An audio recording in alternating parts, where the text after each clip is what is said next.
আসসালামু আলাইকুম। Quantum academic and admission প্ল্যাটফর্মের পক্ষ থেকে মোহাম্মদ ইমরান স্যার তোমাদের সকলের সামনে উপস্থিত হয়েছি সুপার স্পেশাল এইচএসসি জীববিজ্ঞান দ্বিতীয় পত্রের প্রথম অধ্যায় প্রাণীর বিভিন্নতা ও শ্রেণীবিন্যাসের চমৎকার ২ নাম্বার বেসিক এবং সৃজনশীল প্র্যাকটিস ক্লাস নিয়ে। আমরা আজকে ২ নাম্বার লেকচারে আমাদের যে স্পেশাল টপিকটা নিয়ে আলোচনা করতেছিলাম, প্রাণীর শ্রেণীবিন্যাসের যে ভিত্তি, সেই টপিক থেকেই আজকে আমরা পরবর্তী যে স্পেশাল বোর্ড পরীক্ষা আসা প্রশ্ন সেটা সলভ করব। দেন আমরা পরবর্তী টপিক নিয়ে আলোচনা করব। তো চলো আমরা শুরু করি।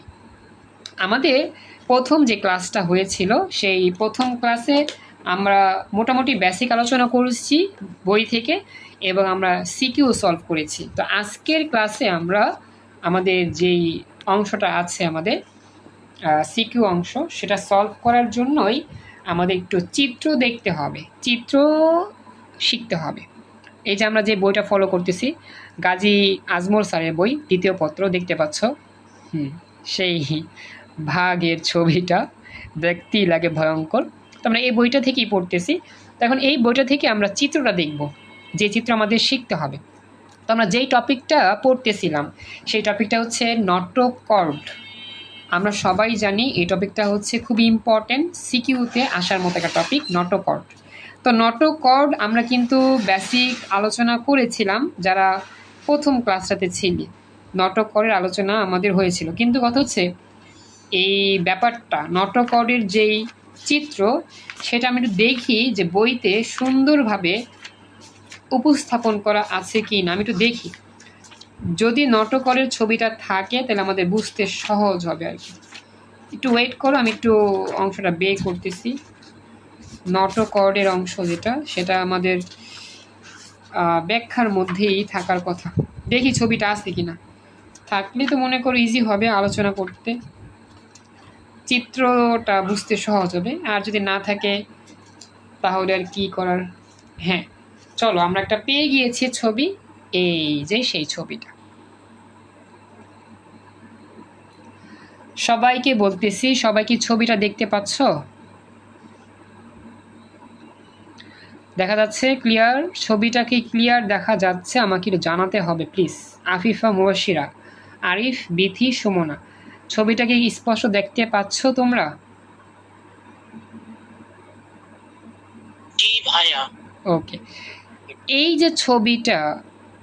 যে ছবিটা আমরা দেখতে পাচ্ছি বর্তমান, এই ছবিটায় নটোকর্ড নামে একটা অংশ তোমরা দেখতে পাচ্ছ। সেই নটোকর্ডের অংশটা কোনটা বলো তো একটু?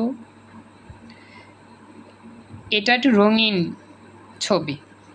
আমরা সবাই জানি এই বইটা বর্তমানে রঙিন করা হয়েছে, আগে ছিল সাদা কালো, এখন রঙিন করা হয়েছে। আর এই বইটা আমার ছোট বোন, ও দাগিয়ে দাগিয়ে পড়েছে, তো এখানে দাগানো অংশগুলো আছে। তো এটা হচ্ছে গিয়ে আমাদের ব্রেন সিওস্টোমা এর দৈহিক গঠনের চিত্র। এখানে নটোকর্ড কোনটা দেখো তো? আচ্ছা, নটোকর্ড কোন জায়গায় আছে লেখাটা খুঁজে বের করো তো। নটোকর্ডের লেখাটা, নটোকর্ডের লেখাটা একটু খুঁজে বের করো, কোন দিকে আছে বলো তো একটু? দেখা যাচ্ছে নটোকর্ডের জায়গাটা আমাকে একটু বলো যে স্যার এই জায়গাটায় নটোকর্ড আছে। যদি ক্লিয়ার দেখতে পাও, আশা করি এটা বলতে পারার কথা। উপরে আছে, হ্যাঁ এ দেখো উপরে আছে, ভেরি গুড। এই দেখো পোস্টার নিচে লেখা আছে কি নটোকর্ড। নটোকর্ড, এই নটোকর্ডের ছবিটা এই যেটা দেখছো, একটু একটু তাকাও একটু সবাই, এটার গঠনটার দিকে লক্ষ্য করো। এই হচ্ছে আমাদের নটোকর্ডের গঠনের ছবি। এটা একটু তোমাদের একটু ভালো করে দেখতে হবে, একটু মোটামুটি প্রথম দিকটা সরু, মাঝখান দিয়ে একটু মোটা, তারপর আবার একটু সরু। এটা নটোকর্ড। জাস্ট এই বিষয়টা খেয়াল রাখবা, নটোকর্ড কোন অংশটা নটোকর্ড। হ্যাঁ, প্রথমটা একটু সরু, মাঝখান দিয়ে একটু মোটা, আবার এই দিকটা কি সরু। আর উপরের যে অংশটা এটাও কিন্তু এরকমই, কিন্তু এটা সম্পূর্ণটাই কি সরু, কোনো মোটা নেই, সম্পূর্ণটা সরু, যেটাকে বলা হয় কি মস্তিষ্ক। এরপরে বাকি অংশগুলো যেগুলো আছে সেগুলো একটু অন্যরকম, এটা জাস্ট না দেখলেও সমস্যা নেই। মেন পয়েন্ট হচ্ছে নটোকর্ডের যে সারফেস, সেটা একটু তোমাদের বুঝতে হবে। নটকর্ডের যে চিত্র সেটা তোমাদের দেখতে হবে। রিয়াজ জয়েন করছো, থ্যাংক ইউ। তো আশা করি ব্যাপারটা তোমরা বুঝতে পারছো যে নটকর্ডের সারফেস হচ্ছে এটা। ওকে, আসলে আমাদের বোর্ড পরীক্ষাতেও প্রশ্ন সলভ করতে হবে, এই জন্য আমাদের চিত্রর পুরো ব্যাখ্যাটা ভালো করে বুঝতে হবে। কারণ চিত্র যদি ভালো করে বুঝতে না পারি আমরা কিন্তু পরীক্ষার সৃজনশীল ধরতেও পারবো না, লিখতেও পারবো না। ওকে, তাহলে চলো আমরা নটকর্ডের এই চিত্রটা দেখে ফেললাম। তাহলে চলো আমরা এই যে চিত্রটা তোমাদের পড়াইছি এটা আসলে কাজে লাগছে কি লাগে নাই, এখন লগে লগে প্রমাণটা দেখা দিব। এখন আমাকে বলো, চিত্রটা বোঝানোর ক্ষেত্রে কি কারো কোনো প্রশ্ন আছে কিনা? চিত্রটা যে বুঝাইলাম, দেখাইলাম, শিখাইলাম, এটার মধ্যে কি কারো কোনো প্রশ্ন আছে? দ্রুত বলতে হবে, প্রশ্ন থাকলে বলবেন ইয়েস, না থাকলে নো। কোনো প্রশ্ন আছে? ওকে, তাহলে চলেন আমরা এখন আমরা প্র্যাকটিসটা শুরু করি। প্রমাণ দেখি যে আমরা পড়লাম চিত্রটাকে আসলে কাজে লাগবে নাকি লাগবে না। চলো দেখে ফেলি। আচ্ছা, এই হচ্ছে চিত্রর একটা প্রমাণ। এই প্রশ্নটা বরিশাল বোর্ড সিলেট বোর্ড 2019 সালে আসছিল। জাস্ট উদ্দীপকের দিকে লক্ষ্য করো, নিচের চিত্রটি লক্ষ্য করো। তো যখনই এরকম উদ্দীপক তোমাদের চোখের সামনে আসে, বিশেষ করে বায়োলজিতে তোমাদের সবার কান্নাকাটি শুরু হয়। কারণ চিত্র থেকে অনেক কষ্ট করা উত্তর, চিত্র থেকে চিত্রের কোনটার নাম কি এটা বোঝাটা খুবই কষ্টকর, এবং চিত্র থাকলে বাচ্চারা সেই সৃজনশীল দিতে চায় না এক কথায়। কারণ চিত্রের যেই অংশের নামগুলো বের করতে হয়, চিত্রের এই অংশের নাম কি, ওই অংশের নাম কি, এগুলো বাচ্চারা আসলে পারে না। বাচ্চাদের কাছে এগুলো খুবই প্যারাদায়ক লাগে, এজন্য চিত্র আসলে বাচ্চাটা বাদ দেয় বা চিত্রের কোনো প্র্যাকটিস করতেই চায় না সাধারণত। এ হচ্ছে অবস্থা। এখন চিত্রটা দেখতে পাচ্ছ তোমরা, চিত্রটার মধ্যে দুইটা অংশের কথা। হ্যাঁ, ওই যে পৃথি বলছে যে জি ভাইয়া, আসলে ঠিক। আমাদের বায়োলজিতে আসলে চিত্র আঁকা মাস্ট। যদিও বলবে না চিত্র আঁকো, কিন্তু আমাদের প্রত্যেকটা উত্তর সুন্দর করে সাজিয়ে লেখার জন্য চিত্র আঁকতেই হবে। চিত্র আঁকলে তোমার উত্তরটাও সুন্দরভাবে উপস্থাপিত হয়, ভালো নাম্বার পাওয়া যায়। তো সবাই বেশি বেশি চিত্র আঁকার চেষ্টা করবা, এবং কোন চিত্রগুলো আঁকতে হবে এগুলো আমি আস্তে আস্তে সাজেশনের মতো তোমাদের বলে দিব, সেগুলো একে একে আমাকে দেখাবা স্টেপ বাই স্টেপ। তো চলো আমরা শুরু করি। হ্যাঁ, এখানে চিত্রটার দিকে লক্ষ্য করলে তোমরা দেখতে পাচ্ছ চিত্রটার মধ্যে জাস্ট দুইটা অংশের চিহ্নিত করা আছে, দুইটা অংশ চিহ্নিত করা আছে। একটা অংশ হচ্ছে পি, এই যে এই অংশটা হচ্ছে কি পি, আর একটা অংশ হচ্ছে কিউ। এই দুইটা অংশ আমাদের চিহ্নিত করা আছে, আর কোনো কিছু চিহ্নিত করা নাই। মনে রাখবা, পরীক্ষাতে যদি চিত্র দিয়ে আসে অবশ্যই চিহ্নিত করা থাকবে, কোনটা পি, কোনটা কিউ, কোনটা এ, কোনটা বি, এরকম চিহ্নিত করা থাকবে। কিন্তু চিহ্নিত করার নামটা তোমাকে খুঁজে বের করতে হবে, আর চিহ্নিত করা অংশের নামগুলো খুঁজে বের করতে আমাদের সবার কান্নাকাটি লেগে যায়। এই জন্য আমরা বায়োলজি সবচেয়ে বেশি খারাপ করি। বায়োলজি আসলে আমরা পড়তেই চাই না, বায়োলজি পড়তেই চাই না, বায়োলজি শিখতেও চাই না, বায়োলজির কোনো কিছু আমাদের ভালো লাগে না। শুধু মুখস্থ মুখস্থ মুখস্থ করতে হয়। তো আমাদের অনেকের মতামতে যে মুখস্থ করতে হয় বায়োলজি, আসলে মুখস্থ করাটা জরুরি বিষয় না, মনে রাখা জরুরি বিষয়। স্টেপ বাই স্টেপ পড়তে হয়, টেকনিক্যালি পড়তে হয় বায়োলজি, তাহলে আমাদের বায়োলজিতে সহজে ভালো নাম্বার তোলা যায়। এখন তোমাদের কাছে আমি যদি প্রশ্ন করি, এই যে দুইটা অংশ আমাদের আছে, একটা পি একটা কিউ, তোমরা কি বলতে পারবা পি চিহ্নিত অংশটার নাম কি?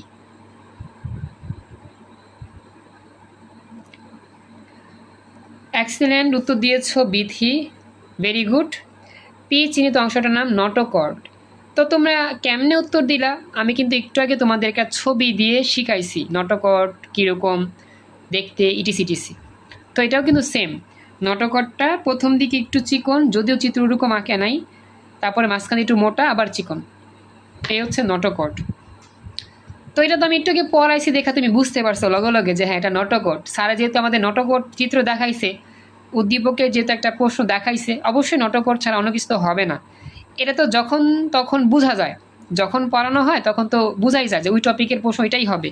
কিন্তু হঠাৎ করে ধরলে কিন্তু পারবা না। হঠাৎ করে যদি কোনো একটা অধ্যায়ের একটা চিত্র দিয়ে বলো তো এই চিত্রের এই অংশের নাম কি, তখন তো ধরা খাবা, তখন তো কান্নাকাটি করা ছাড়া উপায় নাই। এই হচ্ছে অবস্থা। আচ্ছা, যদি এখন তোমাদেরকে প্রশ্ন করি, আচ্ছা বলো তো কিউ চিহ্নিত যে অংশটা আছে এইটার নাম কি? এখন উত্তর দাও তো পারলে।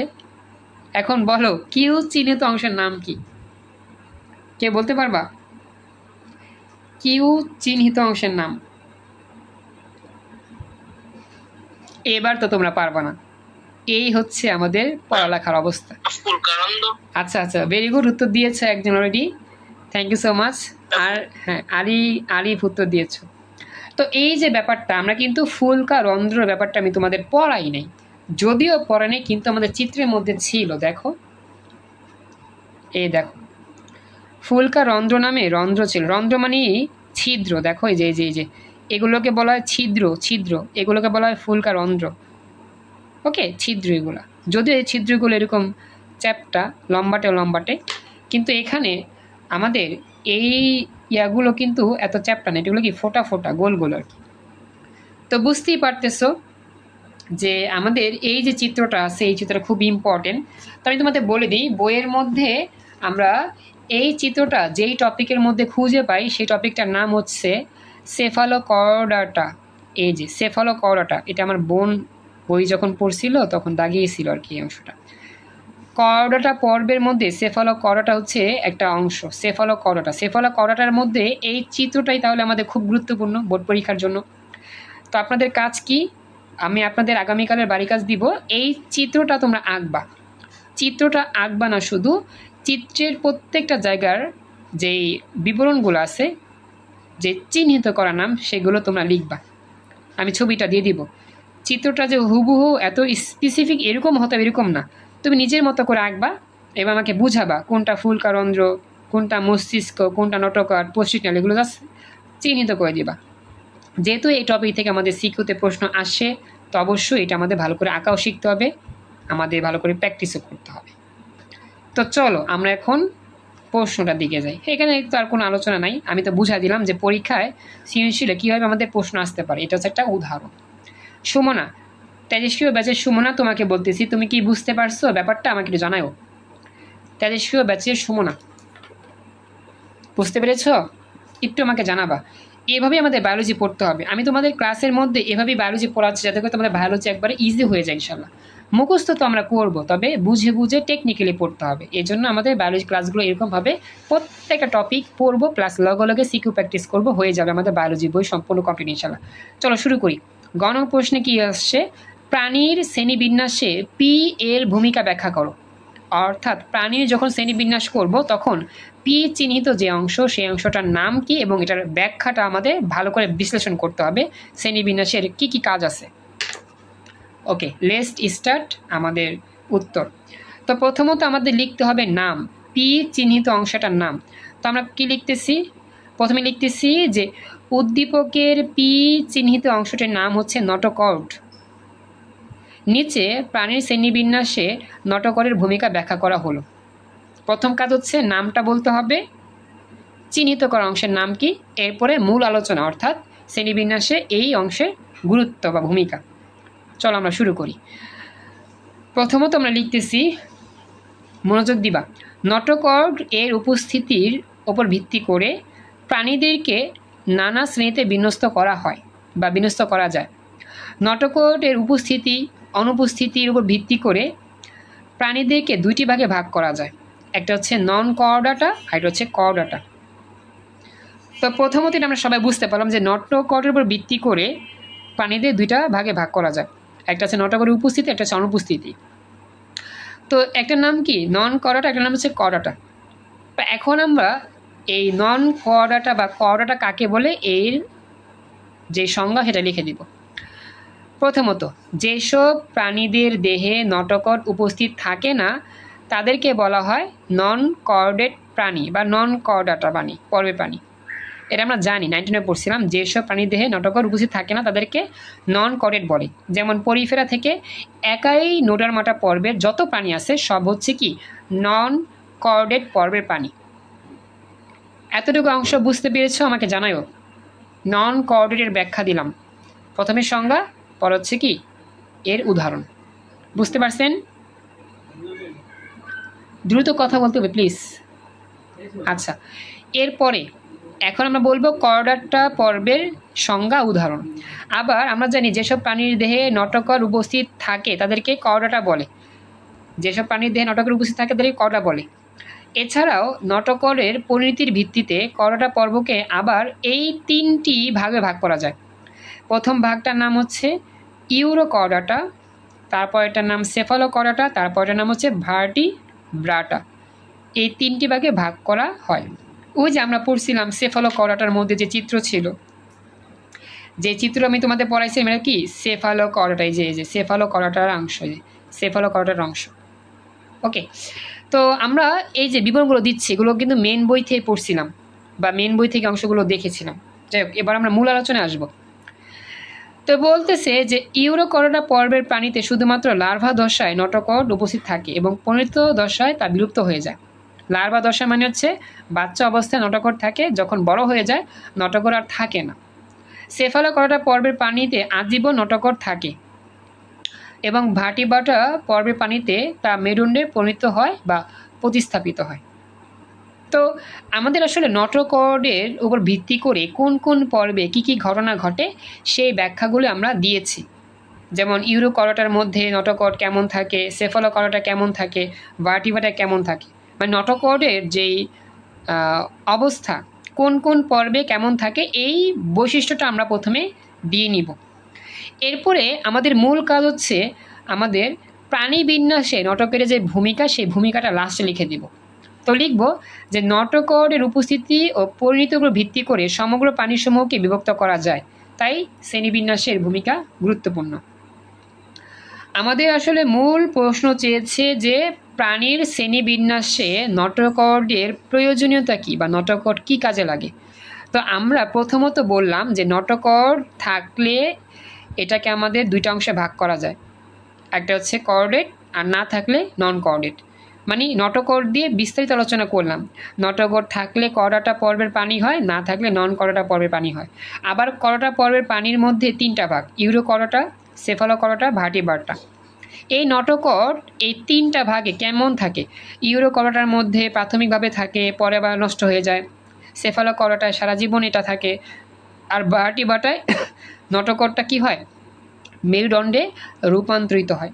যেমন মানুষের যেই আটা মেরুদণ্ড, যদিও মানুষের সাথে এটা মিলে না, মেরুদণ্ড রূপান্তরিত হয়। তো নটকর্ডের যে অবস্থান এর উপর ভিত্তি করেই আমরা কি করি, প্রাণীর শ্রেণীবিন্যাস করি। মূল কথা হচ্ছে যে সকল প্রাণীর দেহে নটকর্ড থাকবে সেটা হবে করডাটা পর্বের প্রাণী, আর যে সকল পর্বের প্রাণীদের দেহে নটকর্ড থাকবে না সেটা হচ্ছে কি নন করডাটা পর্বের প্রাণী। যেমন পরিফেরা থেকে শুরু করে একাই নোডাবা পর্যন্ত যত প্রাণী আছে।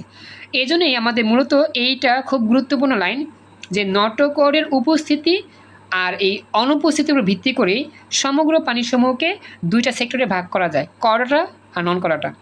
এই জন্য আমরা বলতে পারি যে শ্রেণীবিন্যাসে নটকর্ডের ভূমিকা অপরিসীম।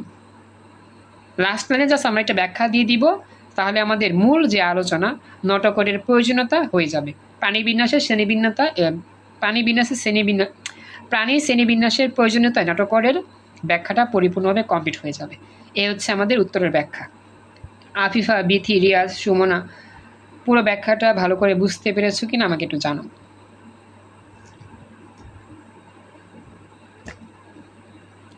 বুঝতে পেরেছো? দ্রুত কথা বলতে হবে প্লিজ, আমাকে একটু জানাতে হবে প্লিজ। ওকে, তাহলে আমরা এই টপিকটা থেকে বিদায় নিতে চাচ্ছি। এই টপিকটা আমাদের বিদায় নিতে হবে এখন। আমরা এখন ক্লাসে নতুন টপিক নিয়ে আলোচনা করব, নতুন টপিকে আমরা এখন চলে আসবো। হ্যাঁ, তো এই টপিকটা হচ্ছে আমাদের প্রতিসাম্য। আমরা এখন যেই টপিকটা নিয়ে তোমাদের সামনে বর্তমানে আলোচনা করবো এটা হচ্ছে কি প্রতিসাম্য। প্রতিসাম্য টপিকটা আমাদের খুব ইম্পর্টেন্ট, বোর্ড পরীক্ষা এখান থেকে প্রশ্ন এসেছে। প্রতিসাম্য আমরা কিন্তু ওই যে পড়তেছিলাম, তোমাদের পড়াচ্ছিলাম আর কি শ্রেণীবিন্যাসের ভিত্তি। শ্রেণীবিন্যাসের ভিত্তির মধ্যে কি আমরা কিন্তু অনেকগুলো পড়ছিলাম, 1 থেকে 16, এর মধ্যে নটকর্ডটা পড়লাম, প্র্যাকটিস করলাম। এরপরে চলে যাচ্ছে যে প্রতিসাম্য 6 নাম্বার। এরপরে আমরা যাব হচ্ছে গিয়ে তোমার যে সিলমে এখানে যাব, ধাপ ধাপে আলোচনা করব। নটকর্ড নিয়ে আলোচনা করলাম, এখন প্রতিসাম্যের মধ্যে যাব। ওকে, খেয়াল করো। তো এখন প্রতিসাম্যের মধ্যে আমরা কি কি পড়ব, প্রতিসাম্যের মধ্যে এখানে বইয়ের মধ্যে অনেক কিছু বলা আছে, আমি জাস্ট রিডিং পড়ে যাই, যেটা প্রয়োজন সেটা ব্যাখ্যা দিয়ে বুঝাবো। প্রতিসাম্য কাকে বলে এটা আমাদের জানতে হবে।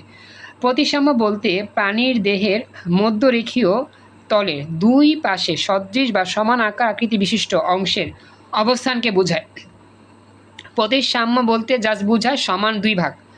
এক কথায় প্রতিসাম্য বলতে কি বোঝাবে? সমান দুই ভাগ। যেসব প্রাণীর দেহকে কোনো না কোনো অক্ষ বা তল বরাবর সমান অংশে ভাগ করা যায় সেসব প্রাণীকে প্রতিসম প্রাণী বলে। কথাটা খেয়াল রাখবা, যেসব প্রাণীকে সমান দুই ভাগে ভাগ করা যায় বা তিন ভাগে বা চার ভাগে, মানে যেসব প্রাণীকে সমান ভাগে ভাগ করা যায় তাকে বলা হয় প্রতিসম প্রাণী। আর যেসব প্রাণীর দেহকে সমানভাবে ভাগ করা যায় না সেগুলোকে বলা হয় অপ্রতিসম প্রাণী। সবাই কি মূল যেই মেসেজটা সেটা বুঝতে পারছো কিনা? প্রতিসম প্রাণী আর অপ্রতিসম প্রাণী, যে সকল প্রাণীকে সমানভাগে ভাগ করা যাবে তাকে বলবে প্রতিসম প্রাণী, আর যে সকল প্রাণীকে সমানভাবে ভাগ করা যাবে না তাকে বলবে অপ্রতিসম প্রাণী। মূল মেসেজ বুঝতে পারছো? মূল মেসেজ বুঝতে হবে। আফিফা, মুবাশশিরা, বিথি, রিয়াজ, সুমনা, বুঝতে পারছো? দ্রুত বলো, সময় কম। বুঝতে পারছেন? আচ্ছা, এবার আমরা প্রতিসাম্যের কয়েকটা উদাহরণে যাব।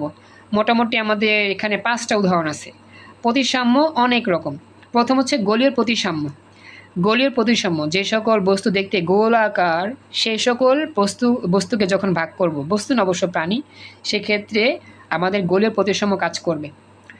গোলীয় প্রতিসাম্য ক নাম্বার, একটি গোলককে যেভাবে কেন্দ্রের মধ্য দিয়ে অতিক্রান্ত যে কোনো তল বরাবর সদৃশ বা সমান অংশে ভাগ করা যায়, ঠিক তেমনি কোনো জীবদেহকে যদি ভাগ করা যায় তখন তাকে গোলীয় প্রতিসাম্য বলে। প্রথমত সংজ্ঞা মুখস্থ করবেন। আমি তোমাদের সাজেশন বলি, পরীক্ষা এখান থেকে সংজ্ঞা মুখস্থ করবেন। পরীক্ষা কর্নারে চলে আসে সংজ্ঞা, সৃজনশীল লিখতে হবে সংজ্ঞা। সংজ্ঞাটা পড়লাম, যদি কোনো প্রাণী দেখতে গোলাকার হয় এবং সেই প্রাণীকে সমান ভাগে ভাগ করা যায় তখন সেই প্রাণীর এই ভাগটাকে বলা হবে গোলীয় প্রতিসাম্য। তো গোলীয় প্রতিসাম্যের যে কয়েকটা প্রাণী পাওয়া যায় এর মধ্যে ভলভক্স, গ্লোবাটর, এই ফটোসিনথেটিক প্রোটিস্টা, এটাকে প্রোটিস্টা পর্বের প্রাণী বলে। এছাড়া রয়েছে রেডিওলারিয়া, এরপর হচ্ছে হেলিওজোয়া ইত্যাদি জাতীয় প্রোটিস্টান জীব এই ধরনের প্রতিসাম্য দেখা যায়। তো আমাদের সাজেশনটা কি? সাজেশন হচ্ছে গোলীয় প্রতিসাম্য কাকে বলে মুখস্থ করবেন, আর এই উদাহরণ 3টা ভলভক্স, এটা মুখস্থ করবেন। ব্যাস, চিত্র আঁকলে ভালো, না আঁকলে সমস্যা নাই। এটা হচ্ছে গোলীয় প্রতিসাম্য পড়ার সাজেশন এবং কি কি পড়বেন। বুঝতে পারছেন এতটুকু? আমি সাজেশন ভিত্তিক পড়াচ্ছি, যা যা পড়তে হবে সৃজনশীলের জন্য বা এমসিকিউর জন্য মনে রাখতে হবে এগুলা। প্রতিসাম্য কাকে বলে আর প্রতিসাম্যের মধ্যে গোলীয় প্রতিসাম্যটা কি এটা বুঝাইলাম। কারো কোনো প্রশ্ন আছে এখানে? তাড়াতাড়ি বলবেন, সময় কম, 10 মিনিটের মতো ক্লাস হবে। আর বুঝছেন এতটুকু? ওকে, এরপরে যাব অরীয় প্রতিসাম্য। অরীয় প্রতিসাম্য কি? যে সকল প্রাণী দেখতে এরকম আর কি, লম্বাটে বট গাছের মতো এরকম, তো কোনো প্রাণীর দেহকে যদি কেন্দ্রীয় লম্ব অক্ষ বরাবর কেটে সদৃশ 2-এর বেশি সংখ্যক অর্ধাংশে ভাগ করা যায় তখন সে ধরনের প্রতিসাম্যকে অরীয় প্রতিসাম্য বলে। আর অরীয় প্রতিসাম্যের সবচেয়ে ইম্পর্টেন্ট যেই উদাহরণটা সেটা হচ্ছে হাইড্রা, জেলিফিশ, সি অ্যানিমন ও সম্পর্কিত গোষ্ঠীভুক্ত প্রাণী যাদের অনুলম্ব অক্ষের এক প্রান্তে মুখ অবস্থিত, সেই সব প্রাণীতে অরীয় প্রতিসাম্য দেখা যায়। আমি এটা বোঝাচ্ছি। প্রথমত সংজ্ঞা মুখস্থ করবো অরীয় প্রতিসাম্য কাকে বলে, তারপর উদাহরণ মুখস্থ করবা হাইড্রা, জেলিফিশ আর সি অ্যানিমন।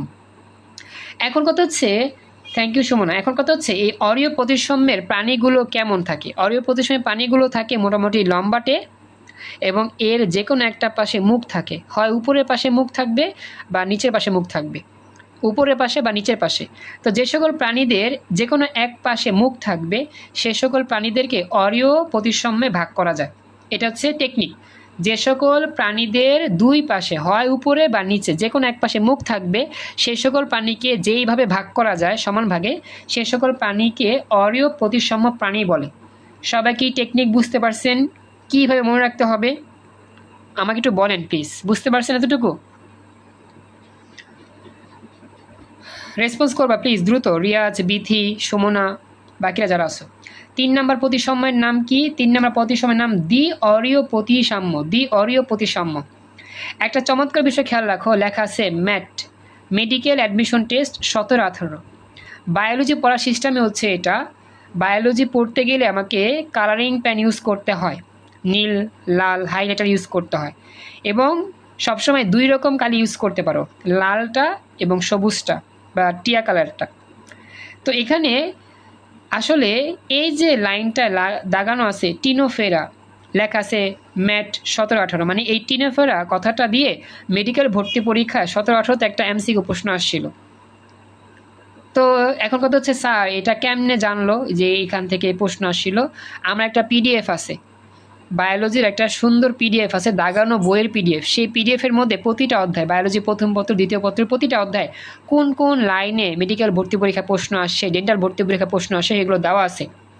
এই পিডিএফটা যার কাছে নাই আমার কাছ থেকে হোয়াটসঅ্যাপ থেকে চেয়ে নিবা। যারা একটু ক্লাস দেখতেছো তাদের বলতেছি, বায়োলজি পড়ার সিস্টেম হচ্ছে দাগিয়ে পড়তে হয়। তো দাগিয়ে পড়ার জন্য দাগানো বই লাগবে। এই দাগানো বইয়ের পিডিএফ আমার কাছে আছে। বায়োলজির ফার্স্ট পেপারে যত অধ্যায় আছে, বায়োলজি সেকেন্ড পেপারে যত অধ্যায় আছে, সবগুলোই আমার কাছে আছে। তো সবাই আমার হোয়াটসঅ্যাপ নাম্বার SMS দিবা। এই হোয়াটসঅ্যাপ নাম্বার থেকে আমার কাছ থেকে বায়োলজির দাগানো বইয়ের পিডিএফগুলো নিয়ে নিবা। বাসায় যখন পড়বা অবশ্যই এরকম দাগিয়ে পড়বা, তাহলে তোমার এমসিকিউ হয়ে যাবে। কোন লাইনটা ইম্পর্টেন্ট সেটা তুমি বুঝতে পারবা, আর কোন জায়গা থেকে মেডিকেল ভর্তি পরীক্ষা প্রশ্ন আসে এমসিকিউ, ডেন্টাল ভর্তি পরীক্ষা প্রশ্ন আসে এমসিকিউ, বা ভার্সিটিতে ভর্তি পরীক্ষা প্রশ্ন আসে, সেগুলো পেয়ে যাবা। তো এটা হচ্ছে একটা চমৎকার গিফট তোমাদের জন্য, এটা আমার কাছ থেকে সংগ্রহ করে নিবা। যারা রেকর্ড ক্লাসটা দেখতেছো তোমাদের বলতেছি, আমার হোয়াটসঅ্যাপ নাম্বারে মেসেজ দিয়ে বলবা যে ভাইয়া বা স্যার আমার মেডিকেলের জন্য বা ভার্সিটি অ্যাডমিশনের জন্য বা বায়োলজি পড়ার জন্য দাগানো বই পিডিএফ দেন, আমি দিয়ে দিব। তো দেখো, দ্বি অরীয় প্রতিসাম্যটা বলি। কোনো প্রাণী দেহে যখন কোনো অঙ্গের সংখ্যা একটি কিংবা এক জোড়া হওয়ায় অনুদৈর্ঘ্য অক্ষ বরাবর শুধু 2টি তল পরস্পরের সমকোণে অতিক্রম করতে পারে, ফলে ওই প্রাণীদেহের 4টি সদৃশ অংশে ভাগ করা যায়, তখন এ ধরনের প্রতিসাম্য হচ্ছে দ্বি অরীয় প্রতিসাম্য। এটা একটু জটিল, সংজ্ঞাটা একটু জটিল, জাস্ট একটু খেয়াল রাখবা। টেকনিকটা হচ্ছে, যখন কোনো প্রাণীদেহকে মোটামুটি 4টা সমান অংশে ভাগ করা যায়, 4টা সমান অংশে ভাগ করা যায়, সমকোণ মানে হচ্ছে প্রতিটা অংশে হচ্ছে 90 ডিগ্রি। হ্যাঁ, জাস্ট মনে রাখবা সিম্পল হিসাব, যে যখন কোনো প্রাণীকে তার অনুদৈর্ঘ্য অক্ষ বরাবর, অনুদৈর্ঘ্য মানে দৈর্ঘ্য বরাবর, দৈর্ঘ্য প্রস্থ যেটা আর কি। তো যখন কোনো প্রাণীর দেহকে দৈর্ঘ্য বরাবর সমান 4টা ভাগে ভাগ করা যায়, এই ধরনের প্রাণীর যেই বিভক্ত করার প্রক্রিয়া সেটাকে আমরা বলতে পারি দ্বি অরীয় প্রতিসাম্য। জাস্ট টেকনিক আর কি, মনে রাখার টেকনিক। কথা কি বুঝতে পারছো? আফিফা, মুবাশিরা, বিথি, রিয়াজ,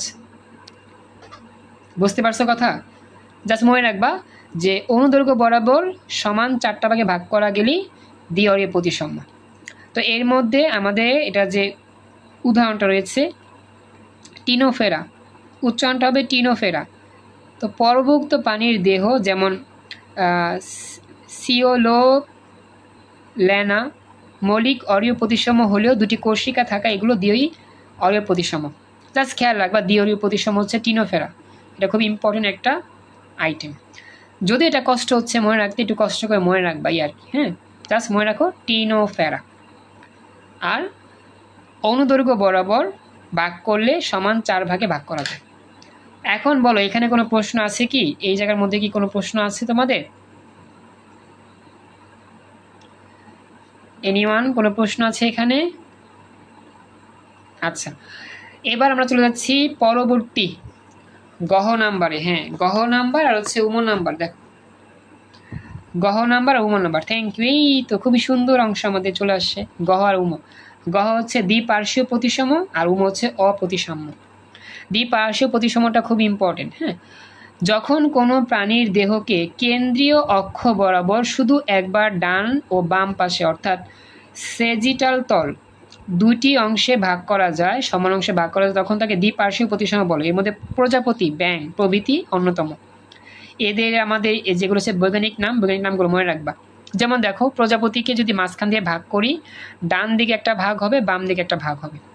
এটাই, যখন কোনো প্রাণীর দেহকে কেন্দ্রীয় অক্ষ মানে কেন্দ্র বরাবর যখন ভাগ করব, তাহলে একবার ডান পাশ পাবো, একবার বাম পাশ পাবো। অর্থাৎ কেন্দ্র বরাবর ভাগ করলে 2টা সমান অংশে ভাগ হয়ে যাবে, তখন তাকে কি বলা যাবে?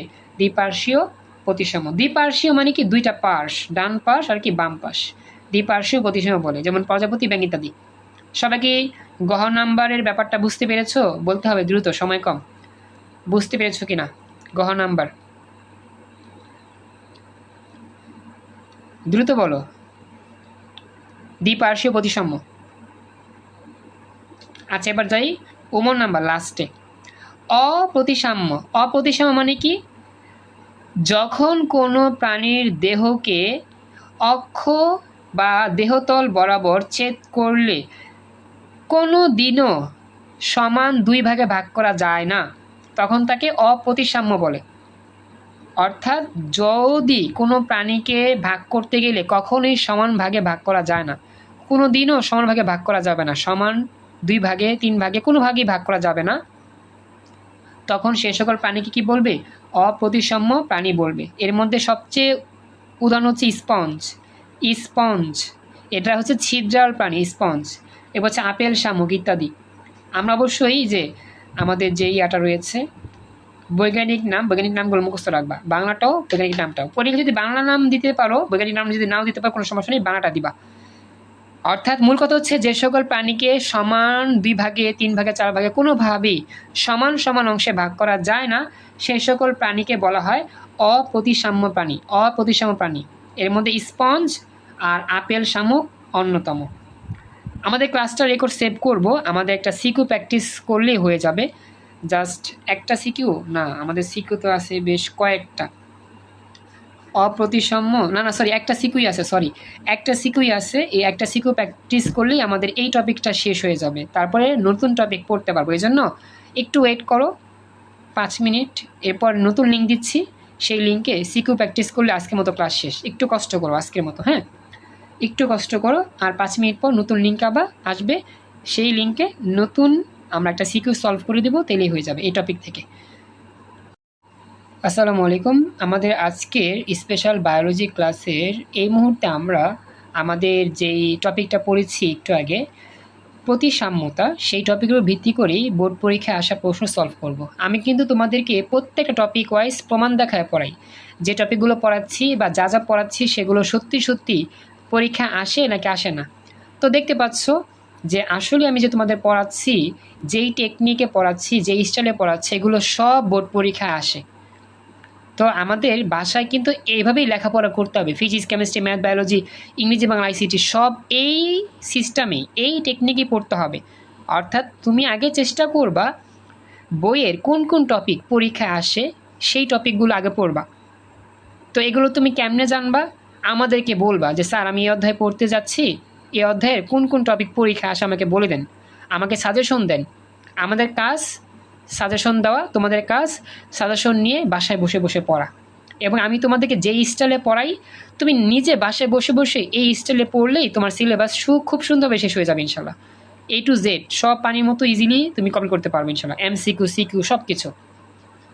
তো তোমাদেরকে সিস্টেমিক্যালি পড়তে হবে, সিস্টেম বুঝতে হবে, টেকনিক বুঝে পড়তে হবে। তো আমি তোমাদেরকে প্রত্যেকটা ক্লাসে টেকনিকটা শেখাই, যে প্রথমে আমরা বইয়ে এভাবে পড়বো, এরপর সিকিউ পড়বো, এরপর MCQ, এগুলো দেখব। এই সিস্টেমটা যদি বুঝতে পারো, বাসায় বসে নিজেরাই এমনি পড়তে পারবা এবং খুব সহজেই সিলেবাস আয়ত্ত করতে পারবা, ইজিলি সলভ করতে পারবা বা শেষ করতে পারবা। মূল কথা হচ্ছে সিলেবাস শেষ করার জন্য আমাদেরকে টেকনিক্যালি পড়তে হবে। চল আমরা শুরু করি। যশোর বোর্ড 2023 সালে আসা প্রশ্ন, ভালো করে উদ্দীপকটা আমরা পড়ব। জীববিজ্ঞান ল্যাবে 2টি চার্ট টাঙ্গানো আছে, যার প্রথমটিতে প্রতিসাম্যতার উপর ভিত্তি করে প্রাণীদের শ্রেণীবিন্যাসের চার্ট এবং দ্বিতীয়টি,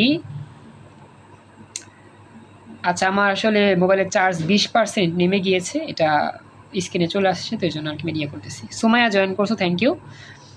তো দেখো দ্বিতীয়টাতে বলতেছে গ্যান্থোস্টোমাটা অধিশ্রেণীর 7টি শ্রেণীর নামসহ উদাহরণের চার্ট লেখা আছে। মানে আমাদের জীববিজ্ঞান ল্যাবে 2টা চার্টের কথা বলা হয়েছে। তো আমরা উদ্দীপকটা পড়লাম, এখন আমরা প্রশ্ন পড়ি। গণং প্রশ্ন, উদ্দীপকে উল্লেখিত প্রথম চার্টের শ্রেণীবিন্যাসটি ব্যাখ্যা করো। প্রথম চার্টের মধ্যে কি কথা বলা হয়েছে দেখো তো।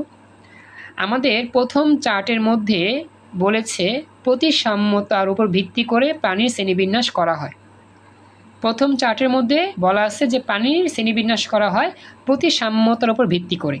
আর আমাদের গণনে বলতেছে উল্লিখিত প্রথম চার্টের শ্রেণীবিন্যাসটি ব্যাখ্যা করো। এটার মানে কি? এটার মানে হচ্ছে প্রতিসাম্যতার উপর ভিত্তি করে কিভাবে প্রাণীদের শ্রেণীবিন্যাস করা হয় সেই বিষয়টা আমাকে ব্যাখ্যা করতে হবে। এটা হচ্ছে প্রশ্ন। সবাই কি প্রশ্নটা বুঝতে পারছো? প্রতিসাম্যতার উপর ভিত্তি করে প্রাণী জগতে শ্রেণীবিন্যাস করতে হবে।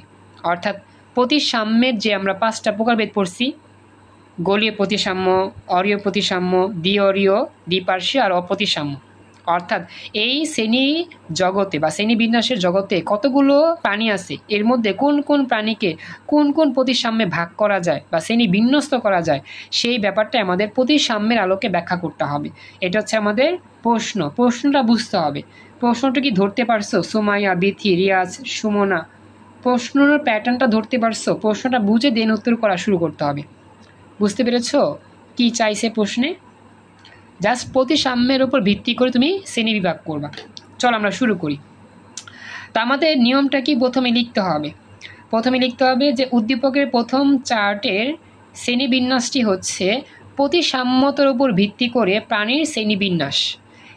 নিচে প্রতিসাম্যতার উপর ভিত্তি করে প্রাণী জগতের শ্রেণীবিন্যাসের 5টি ভাগ বিশ্লেষণ করা হলো। আমরা তো বুঝতে পারছি যে প্রথম চার্টের মধ্যে আমাদের প্রাণীর শ্রেণীবিন্যাসের জন্য প্রতিসাম্যের কথা বলা হয়েছে। তো এটা আমি প্রথমে লিখে দিলাম যে উদ্দীপকের প্রথম চার্টে শ্রেণীবিন্যাসের ভিত্তিটা হচ্ছে প্রতিসাম্যতার ওপর শ্রেণীবিন্যাস। দেন আমরা প্রতিসাম্যতার ওপর ভিত্তি করে প্রাণী জগতের 5টি শ্রেণীবিন্যাসের যে বিষয়গুলো আছে লিখে দেব। এখন প্রতিসাম্যতার যে বিবরণগুলো আমরা পড়ছিলাম 1 থেকে 5টা উদাহরণসহ লিখতে হবে। প্রথম যে প্রতিসাম্য তার নাম কি? গোলীয় প্রতিসাম্য। প্রথমে সংজ্ঞা লিখতে হবে। যখন কোনো গোলাকার জীবদেহকে উহার কেন্দ্র বরাবর যে কোনো তলে সমান ও সদৃশ অংশে ভাগ করা যায় তখন তাকে গোলীয় প্রতিসাম্য বলে। যেমন উদাহরণটা লেখা আছে ভোলবক্স গ্লোবাটার। আমরা কিন্তু এগুলো বইতেও পড়ছিলাম, সংজ্ঞা প্লাস উদাহরণ একটু আগে পড়ছিলাম। এখন কথা হচ্ছে যদি তোমাদের এই বৈজ্ঞানিক নামটা মনে না থাকে তোমরা বাংলা চাইলে লিখতে পারো। তবে বাংলা লেখার চাইতে বৈজ্ঞানিক নামগুলো লেখাটা অনেকটা যুক্তিযুক্ত। বাংলা যদি উদাহরণ যদি বাংলা লেখো সেক্ষেত্রে নাম্বারটা স্যার বা ম্যাম তোমাদেরকে বাড়া দিতেও পারে, নাও দিতে পারে। যদি স্যার ম্যাডামরা একটু দয়াশীল মায়াশীল হয় সেক্ষেত্রে হয়তো বা বাংলা লিখলেও নাম্বারটা এক্স্যাক্টলি দিতে পারে। যদি স্যার ম্যাডামরা একটু অন্যরকম হয় সেক্ষেত্রে তারা হয়তো বা এক্স্যাক্টলি নাম্বার নাও দিতে পারে। সেই জন্য নিরাপদ বা সেফ জোন হচ্ছে প্রত্যেকটা উদাহরণ লিখবা বৈজ্ঞানিক নাম দিয়ে। মনে থাকবে, যদিও কষ্ট হবে, মনে রাখা কষ্ট করে আমি জানি, তারপর একটু লিখতে হবে, প্রচুর লিখতে হবে বৈজ্ঞানিক নামগুলো লিখলেই তোমার মনে থাকবে। সবাই কি বুঝতে পারছো প্রথম উদাহরণটা? এতটুকু ব্যাখ্যা গোলীয় প্রতিসাম্য কাকে বলে আর উদাহরণটা। আর আমি যেভাবে বলছি পরীক্ষা লিখবা কি শুধু বৈজ্ঞানিক নামগুলো লিখবা, তাহলেই হয়ে যাবে। এই টপিকে যা যা কথা বলছি বুঝতে পারছো বা কার কোনো প্রশ্ন আছে এখানে? রেসপন্স করো দ্রুত, সময় কম তো। বুঝতে পেরেছ? ওকে, এবার 2 নাম্বার যে অংশ সেটা হচ্ছে অরীয় প্রতিসাম্য। প্রথমত সংজ্ঞা লিখব। অরীয় প্রতিসাম্য কাকে বলে? যখন কোনো প্রাণী দেহকে কেন্দ্রীয় অক্ষ বরাবর যে কোনো তলে সমান অংশে ভাগ করা যায় তখন তাকে অরীয় প্রতিসাম্য বলে। উদাহরণ কি? নিডেরিয়া। এটা হচ্ছে নিডেরিয়া ও হচ্ছে কি টেনোফেরা। ওই যে বলছিলাম মেডিকেল অ্যাডমিশন টেস্টটা আসছিল টেনোফেরা থেকে, সেটা আর কি। তো সেম আগের মতোই কথা, প্রথমে সংজ্ঞা লিখবা, এবার হচ্ছে উদাহরণ দিবা। কমপক্ষে যদি না পারো একটাই দাও, ভুলে যদি যাও 2টা দিলে ভালো হয়। এবার হচ্ছে 3 নাম্বার দ্বিঅরীয় প্রতিসাম্য। যখন কোনো প্রাণীদেহকে উহার মৌখিক ও এর বিপরীত অক্ষ বরাবর 2টি তলে সমান ভাগে ভাগ করা যায় তখন তাকে দ্বিঅরীয় প্রতিসাম্য বলে। দেখো আমাদের বইতে কিন্তু আমরা পড়ছিলাম একটু কঠিন সংজ্ঞা দ্বিঅরীয় প্রতিসাম্যে, গাইডের মধ্যে একটু সুন্দরভাবে লাগছে। তো গাইডটা ফলো করতে পারো সেক্ষেত্রে, যেই সংজ্ঞাটা তোমার সহজ তুমি সেটা ফলো করো। বই সহজ লাগলে বই ফলো করো, গাইড সহজ লাগলে গাইড ফলো করো। মনে রাখবা, মূল বিষয় হচ্ছে মনে রাখতে হবে, মনে রেখে পরীক্ষা খাতায় লিখতে হবে। তো দ্বি অরীয় প্রতিসাম্যের সংজ্ঞা এটা। এরপর হচ্ছে উদাহরণ হচ্ছে কি টিনোফেরা এবং কি অ্যান্থোজোয়া। টিনোফেরা এখানেও আছে, আবার এখানেও আছে। টিনোফেরা যেই প্রাণীটা, সেই প্রাণীটা দুইভাবেই ভাগ করা যায়, অরীয়ভাবে ভাগ করা যায়, দ্বি অরীয়ভাবেও ভাগ করা যায়। ওকে, মনে রাখবা। এই যে তিনটা আলোচনা করছি, বুঝছো? কার কোনো প্রশ্ন আছে এখানে? বুঝতে পারতেছো? এতটুকু ক্লিয়ার বুঝতে পারছেন? তাতেই বলেন। জাস্ট সংজ্ঞা আর উদাহরণ, সংজ্ঞা আর উদাহরণ, তেলি হয়ে যাবে। ওকে, পরবর্তী। থ্যাংক ইউ বিথি, রেসপন্স করছো। বাকিদের রেসপন্স প্রয়োজন। সুমনা, হ্যাঁ, সুমাইয়া, সুমনা, রিয়াজ। 4 আর 5। 4 নাম্বার ছিল দ্বিপার্শ্বীয় প্রতিসাম্য। যখন কোনো প্রাণীদেহকে কেন্দ্রীয় অক্ষ বরাবর লম্বালম্বিভাবে কেবল একবার দুইটি সমান অংশে ভাগ করা যায়, তখন তাকে দ্বিপার্শ্বীয় প্রতিসাম্য বলে। যেমন আমরা পড়ছিলাম আর্থ্রোপোডা, এবার হচ্ছে কি কর্ডাটা, ইত্যাদি ইত্যাদি। জাস্ট খেয়াল রাখবা, লম্বালম্বিভাবে ভাগ করা যায়। লম্বালম্বি কথাটা খেয়াল রাখবা, লম্বালম্বিভাবে ভাগ করা যায়, সেটা হচ্ছে কি আমাদের দ্বিপার্শ্বীয় প্রতিসাম্য। এবং সবার শেষে যেইটা আমরা শিখছিলাম অপ্রতিসাম্য, অর্থাৎ ভাগ করা যায় না। যখন কোনো প্রাণীদেহকে উহার কেন্দ্রীয় অক্ষ বা অন্য কোনো তলে সমানভাবে ভাগ করা যায় না, তখন তাকে অপ্রতিসাম্য বলে। যেমন পিলা গ্লোবোসা। শেষ। এইভাবে আমরা আমাদের যেই প্রতিসাম্যের 5টা ক্যাটাগরি আছে, সেই ক্যাটাগরির প্রত্যেকটা সংজ্ঞা দিয়েছি, আর আমরা 2টা করে এক্সাম্পল দেওয়ার চেষ্টা করেছি। যদি পরীক্ষাতে এক্সাম্পলগুলো মনে নাও থাকে, বাংলায় লিখে দিবা। বৈজ্ঞানিক নামগুলো যদি মনে না থাকে, বাংলা লিখে দিবা, যাতে করে নাই মামার চেয়ে কানা মামা ভালো হয়। এ হচ্ছে আমাদের 5টা উদাহরণ, অর্থাৎ প্রতিসাম্যের যে 5টা ক্যাটাগরি। এভাবে লিখে দিলে আমাদের কি হয়ে যাবে, উত্তরটা পরিপূর্ণ সঠিক হয়ে যাবে। আমাকে একটু জানাও বুঝতে পারছো কি না, সুমাইয়া, ঝলি, বিথি, রিয়াজ, সুমনা। এইভাবে আমাদের লিখতে হবে। বুঝতে পেরেছ এতটুকু? রেসপন্স করতে হবে। Thank you. একটা গুরুত্বপূর্ণ বিষয় এবং একটা তোমাদের জন্য চমৎকার নিউজ বা গিফট বলা যায়, সেটা হচ্ছে আমরা এখন থেকে আল্লাহ নাম নিয়ে প্রতিদিন বায়োলজির ক্লাস নেওয়ার চেষ্টা করব ইনশাল্লাহ। কারণ বায়োলজিটা আমার অনেক বড় সিলেবাস। তো আমরা চেষ্টা করব প্রতিদিন বায়োলজি সাবজেক্টে ক্লাসটা রাখতে ইনশাল্লাহ।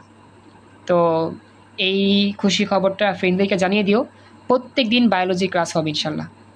আমাদের রুটিন মতো তো ফিজিক্স, কেমিস্ট্রি, ম্যাথ এগুলো হয়, কিন্তু এখন থেকে আমরা চেষ্টা করব প্রত্যেক দিন বায়োলজি সাবজেক্টে ক্লাস রাখতে, যাতে করে আমাদের বায়োলজি সিলেবাসটা সুন্দরভাবে শেষ হয়ে যায় ইনশাল্লাহ।